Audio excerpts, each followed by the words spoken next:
sakit ko po ayon sa doktor ay hypertension at saka sakit sa puso. Minsan po, konting diferensya lang, nagagalit po ako. So kung minsan, imbes may sasabihin sila sa akin, iniiwasan na lang nila na magsabi sa akin, baka daw ako magagalit. Kaya sabi ko nga, ano ba ang the best na para itong karamdaman ko, mabawasan naman. Ngayon po, naging maayos ang kalusugan ko dahil po sa King's Herbal na kung saan iniinom ko ito na twice a day. Dito po, nakakaramdaman ako ng ginhawa sa katawan ko.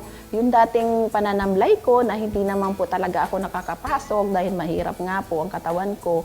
Ngayon po, maayos na at nakakapag-area po ako ng maayos. At syempre po, hindi ko makakalimutan din na magpapasalamat syempre kay Carrie Herrera kung saan siya po ang nakatuklas nitong King's Herbal.